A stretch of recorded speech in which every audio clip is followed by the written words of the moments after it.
We have to put our tools down to make sure that we come to Nane Nane, we come to CBD, and we march forward to State House for that small meeting of 2 to 3 million youths together with the president. One thing that we are sure of, we are dealing with our outgoing president is clearly a mad person. He's a person who has psychosis. He's someone who we can clearly tell he has lost touch with the reality. That's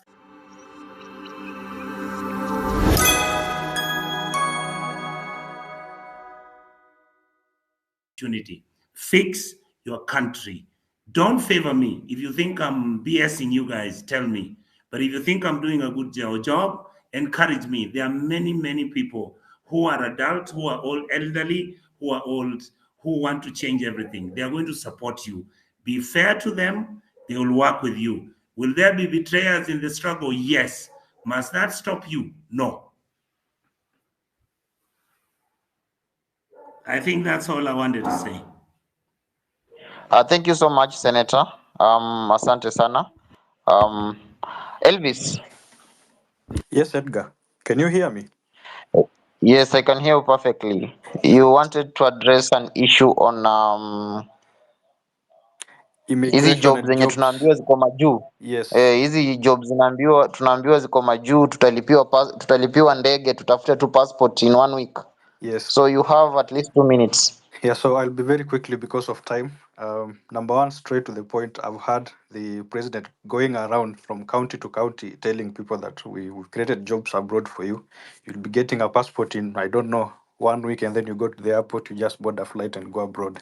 So I want to tell you guys there's nothing like that. You know, from the events of June 25th, whatever happened, like people breaching parliament, that guy knows he lost his legitimacy and he's trying by all means to make sure that the legitimacy is back. He knows he lost it, but he's trying to use all kinds of lies to get this back.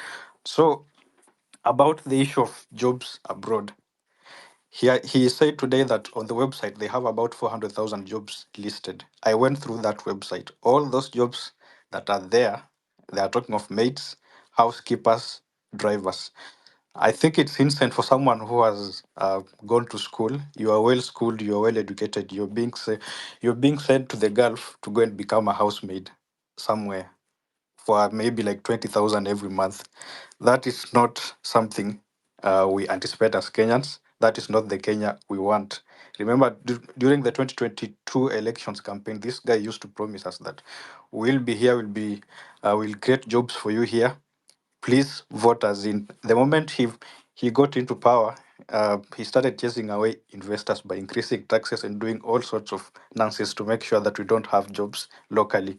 Number two, about the jobs in the West, that is Australia, UK, England, um, Canada, and USA. Immigration has really changed. We have a lot of immigration laws that a lot of people don't really know. They have put a cap on student visas, on skilled work visas. Basically, there are no jobs. And if you go to the government websites of these listed countries from Germany, UK, Canada, Australia, they have a list called shortage of occupations list. Take time and go through it. They have specific listed jobs, which are professional jobs, and in most cases, they are just medical jobs only, not any other job that this guy is trying to go around the country telling people. There's no way you expect someone who has not, maybe they haven't been able to afford school fees to go to university. You're lying to him that I signed a deal in the UK and you're going to get a job there. There's nothing like that. At the moment, we're in the whole of the in the West, the USA have elections. UK, they just had elections recently. And the first priority, they said, we are going to restructure immigration. We are going to reduce legal immigration. We are going to tackle illegal immigration. Basically, they want to train their own skills first, like skills in their own country. And then the remaining slots, that is when they can invite any other people to come from abroad to come and fill them.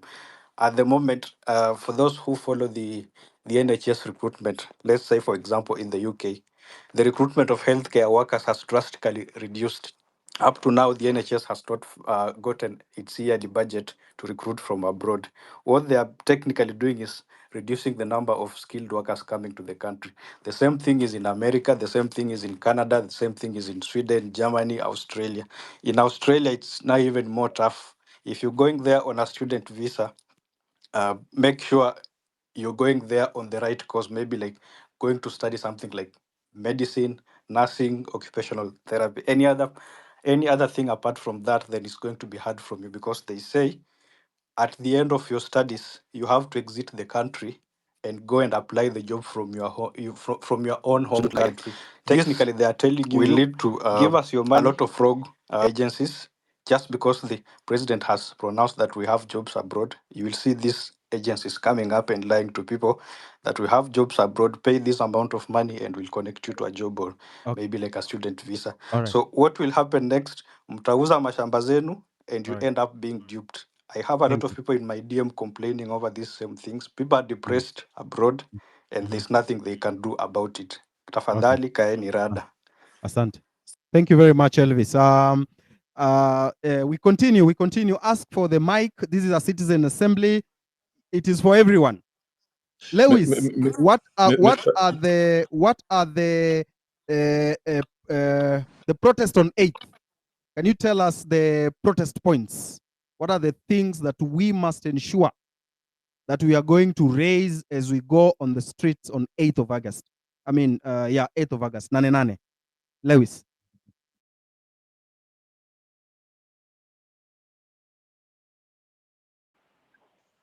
Cool. So obviously, Nane is a public holiday as declared by the people, and I've seen that one of the things that's happening across the country, unfortunately, is that a lot of young people, they're being recruited by whoever. Obviously, we know who these people are, and they're making proclamations. Today, I was dealing with a problem in Laikipia with supposed Gen Z leaders calling off the maandamanos that we are planning to have, and they said very strongly, and obviously they've been looking for me. Unfortunately, I've changed my phone number because DCI has the other one, so they can text on that one.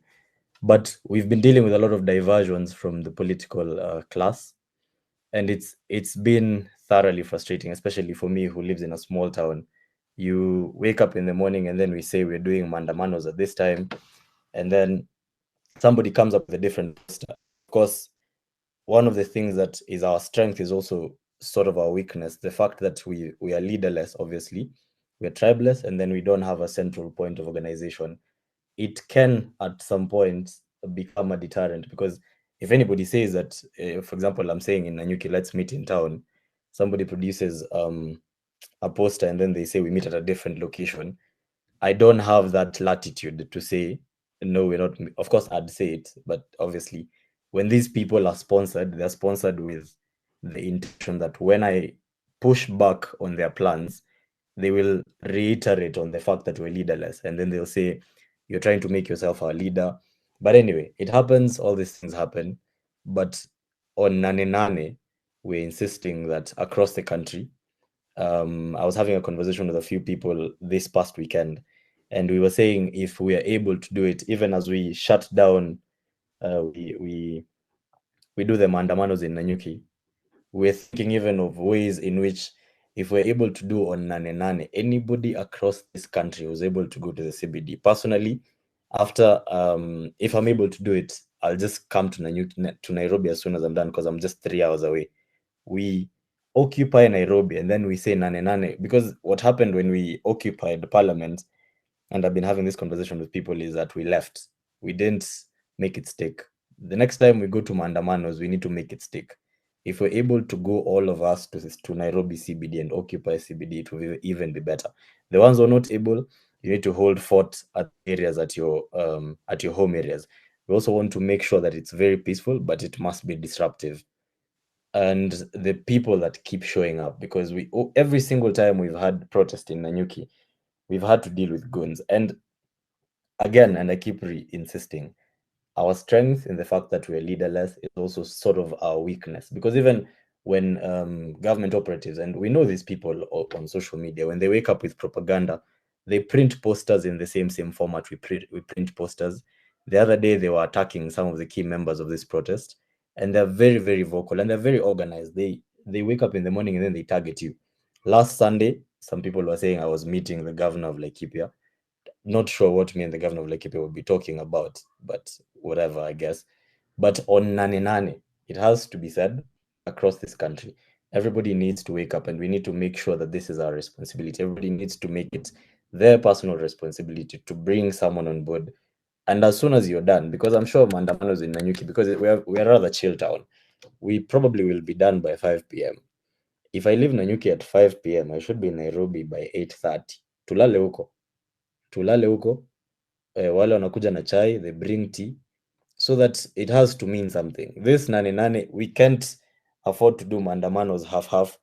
And I think that's also why we're taking this break between now and up to that time. And I'm sure that some people are able to do with minimal meals, but I think on Nane, if you're done with your mandamanos and you're able to make it to Nairobi, we should all go to Nairobi, to Kayuko, because that's our capital. And I think that's exactly where these people feel it the most. Our president clearly doesn't understand the language of conversation. The other day he keeps telling us about anarchy, he keeps telling us about the instability of our country. It's a bunch of nonsense, because if somebody comes to your home and then they beat down your child and then they are stealing your TV, you walk into the living room and then this person is like, hey bro, please don't respond because it will be chaotic. So be it, let it be chaotic, because that's the whole point. We want to make sure that we are na hiyo time ikifika tusikike. Money. Mr. Lewis, let me just clarify something. Anyone telling you about anarchy is an idiot. We have a constitution that is very, very much alive. It is well drafted there. If William Ruto and his deputy go home, there is a person who is supposed to take that seat for about, 90 days, as we are having a re-election. Where the hell is the anarchy coming from? Hata niambia wase, msiogope, there's nothing to worry about right now. Yeah, so, and this is our country. Let nobody try and pretend like we just showed up into this country today. We've been quiet as these people plundered our nation. By the time tunasema this is going to be a problem, when we say, guys, we're done, we're tired of listening to this, someone is telling us, guys, don't burn this country down. But you've been burning this country down for 50 years.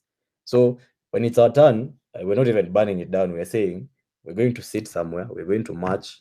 I don't know where we'll march to, but I'll be, when watakuwa CBD mtaniambia tu when I get there at 8:30 p.m. But on Nane, I will be ready to even walk. If they close the roads, tutajua tu njia ya kuingia CBD. But after we're done with mandamanos in Nanyuki, I'm making arrangements as we speak. Obviously, citizen planned. The guys who are saying that we've cancelled mandamanos in Laikipia, I've been made aware of some of them, who they are. Pointless people, unfortunately. But so that's that. On Nane, we will be there. In Nanyuki, I'll take it. It's going to be my personal responsibility to make sure it happens. We'll do our best to make sure it's peaceful. And then after we're done, we'll be in the CBD. Thank you. Oh, just a minute. Msiseme niko na kirere sana. I just feel like my questions, my rage hasn't really been satisfied enough. I wanted to ask Okiya Omtata about the niobium in Kwale, pale Mrima Hills. Mr. Okiya Omtata, you told me Jacob Juma alitoa documents in your office. What happened next? Why isn't anyone? Why hasn't our country taken this initiative of taking these minerals and injecting them in our economy? What the hell is going on? Please, Mr. Okiya Omtata, talk to us. Paulo, I don't think Okiya Omtata is on the speaker panel. Acha nampatia mic, then I think atajibu. But meanwhile, Mukenya Daima, I can see your hand is up and you wanted to address the issue on Nane. Juu unaniambia damu yako imechemuka we pamoja na Kilundizi. Yeah, thank you, Edgar Bwire. I want to make it very clear that Nane is our Independence Day. Very clear that Nane is our Independence Day. It is the day we liberate ourselves economically. And I want Kenyan youths and everyone in this economy to understand that we have to put our tools down to make sure that we come to Nane Nane, we come to CBD, and we march forward to Statehouse for that small meeting of 2 to 3 million youths together with the president. One thing that we are sure of, we are dealing with our outgoing president is clearly a mad person.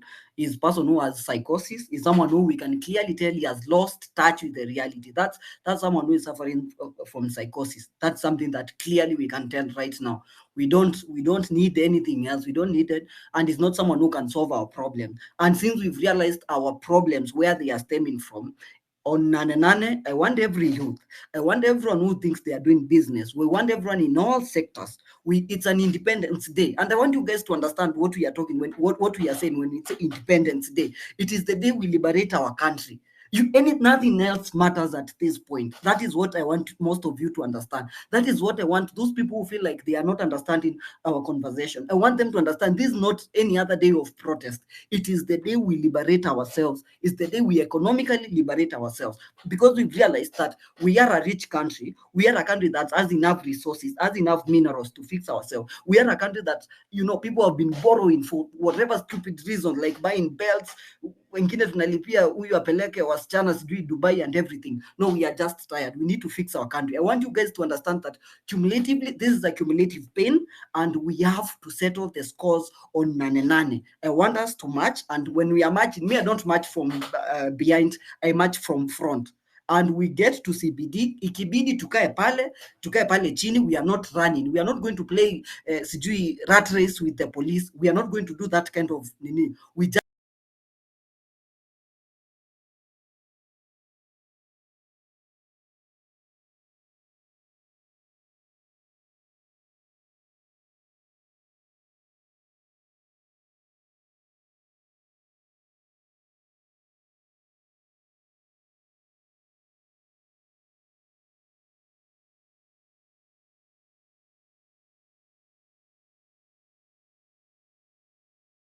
stay there and we march forward to Statehouse, and when Nane Nane, we must be out. It's our Independence Day.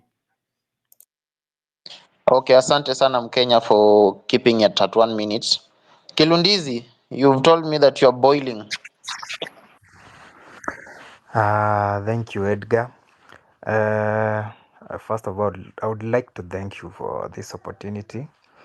And for me, I feel like Ruto is a mad person because he keeps lying every day. And for anyone who is believing or who thinks that there will be a change, I think I have to tell you I'm sorry. First of all, I'm beginning to feel like Ruto is the problem, because there is no way he was going to is bringing back the same people.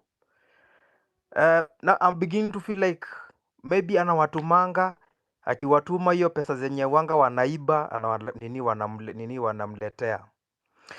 So for me I feel like Nane Nane, that is the time we should be together. Ukiona mwenzako anaenda kushikwa unakwama na yeye. I think sijui kama mliona video ilikuwa ina go around Twitter, jamaa alikatalia jamaa kabisa akienda kuarestiwa. And I want to tell everyone, going to maandamano is an individual decision. Usiende pale juu ati unaona wasee unaenda. Enda juu unajua chenye Wait, unafanya. Kilundizi, You know what will happen to us in the Kilundizi, future. Yes? Kilundizi. Unaweza ongea tu Yep. Kiswahili. I think Kiswahili kila mtu atakuelewa. You don't have to struggle with Na ndio the naongea saa hizi. sawa. Ndio naongea saa hizi so far. So ndo nasema kama ni kwenda maandamano, wacha ikuwe ni your individual decision, yani kitu iko kwa roho. Usiende juu unaona wasee wanaenda. Again, kuna wenye walifeel ni kama wamekatishwa motisha. Usifeel kama umekatishwa motisha juu ati kuna big ulikuwa una maybe unaangalia, yani ni kama alikuwa amekuwa model wako kwa hiyo maandamano. ujue kuna wenye already wako compromised and that is something that happens ikifika kwa movement. Yangu si mengi but ni kusema 8 tutokee mazi. Ni hayo tu. Okay, thank you so much, Kilundizi. So I'm trying as much as possible to bring in a set of new speakers. I want as many people to speak as possible. So I'm going to let in Kenyan Germany lady. Hi, what do you have to say? Hi, sorry. Hi, everyone. Good morning, good afternoon, good evening. First of all, I'd like to send my condolences to those who lost their lives. Excuse me if my voice is not quite okay. I'm still not well. I'd like to tell Kenyans you don't realize what you have achieved. You don't realize that you're currently imprisoned in your own country. Nobody is going to be allowed to leave, especially those who've been outspoken on the matters of protest. But there is hope. People will be allowed to leave when Mr. Ruto leaves. And those who still refer to him as president don't understand what it means to govern a country.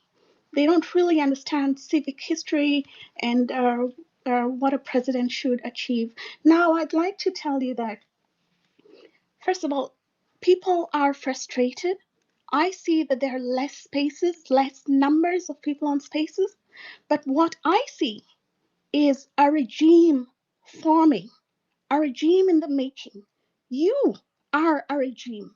You, people who come on the spaces, the bigger population of a country recognizes this as the current regime. That means Mr. Williams' regime is illegitimate. He can appoint as many people as he wants to. That regime, as is currently run, with the removal of the mace on the 25th, is illegitimate and he can be removed from power. Now, I would like to just brief you a bit on a few things, especially going on to the protests. Now, a government is typically recognized as an organization or group of people or individuals that governs a community or state. It usually comprises three main branches, okay? The legislature, the executive, and the judiciary. So governments are tasked with creating and enforcing laws, setting policies, and managing public resources. It has failed in the management of public resources, and that again makes it not be viewed as a government in such. It is only a regime on paper currently. There is an acting president who's not recognized by the majority of the population. That means the actual regime is the one on the spaces right now. And then also, recognition of a government can be either one, de facto or de jure, okay? So de facto recognition means you acknowledge a government that has control over a state, even if it hasn't been legally established. Even if it hasn't been legally established. And that is what we're seeing on the spaces. This is the current regime. And then the de jure recognition, on the other hand, refers to the legal acknowledgement of a government as the legitimate authority of a state. The international community can actually recognize a de facto regime as legitimate. It has happened many times before. And now I've really talked about that. I want to talk about parallel regimes. So there is hope. I'm telling you, there is hope. You can take that country and you can force him into exile. And that will happen if he doesn't step down. Now, let's talk about a bit about parallel regimes. A parallel regime refers to a situation where two or more groups claim to be the legitimate government of a state. A legitimate government has the majority support of the population, which is not the situation in Kenya. That makes it, again, an illegitimate regime. So this can occur, mostly it occurs during times of political instability, check that is happening in Kenya. It occurs during civil wars, revolution. So one group might control the capital and major institutions, often recognized as the de jure government. So what is currently in Kenya is the one recognized internationally. It is the de jure, but there's the de facto. The de facto government is what you guys are, okay? So while another group might control significant portions of the territory or population, it is often recognized or referred to as the de facto regime. You are currently a parallel regime. You can elect actually your own president if you wanted to, with entire cabinet ministers, and declare the other regime illegitimate. You have the support of the international community, and it's dying down because they're seeing, okay, Kenyans are kind of quieting down, but you still have that support. Now, let me talk about just a bit. I want to expound on this because I'm going to the Nane issue. I've talked about the parallel regime. In China, from 1949 to date, there is a parallel regime in practice. In Korea, 1948 to date. In Libya, between 2014 to 2021, Gaddafi, with Libya, it's so two rival governments running the country. In Yemen, 2015 to present, there is a parallel regime. In Venezuela, 2019 to present, and I also led the protests of 1st of May in Venezuela of this year. So I was there, and we talked about the parallel regime issue. In Somalia, 1991 to date, there is, those of you who know, Pan-Africanists especially know Somaliland, they want secession from Somalia. So from 1991, there has been a parallel regime, complete with cabinet ministers, with their own president, with their own flag, and that is what you guys can do. But because you're the majority, the Kenyan flag belongs to you. The other regime, William Ruto's, is illegitimate. Please understand that. Thank you so And much then also, for I've talked too acknowledging. much. Yeah, you do talk I've too talked much. too You, much. you do talk too much.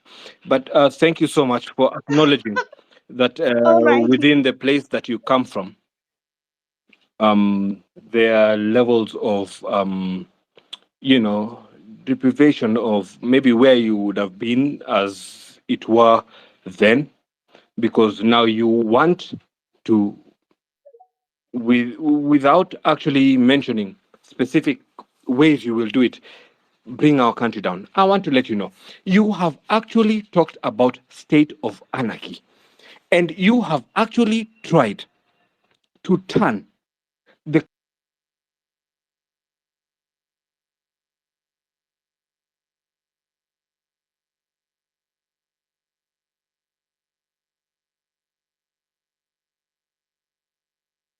Edgar, mnapeaje Kigen mic hapa jini?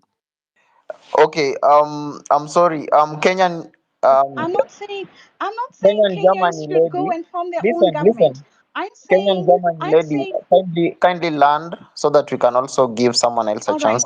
All right, I'm landing. Now, with what Mr. Ruto has said, he said that those who are flying abroad are going to receive tickets, etc. I would like to tell you that on the 31st of July last year, following the Maandamano, Kenya was declared a travel risk. So that is not possible, especially right now. So I'm just urging you, I'm not telling you to form your own government. I'm saying there is already a government in existence. This is the regime. Whether or not, I'm not saying you go and take over the other government, the other regime. I'm saying you already have the numbers to have your own regime. It is already in practice. It's just not on paper. So thank you very much for giving me the chance to speak. And I urge you, for the guys, for the sake of those who passed away, please keep fighting. And I'm not talking about anarchy, Eric. Thank you.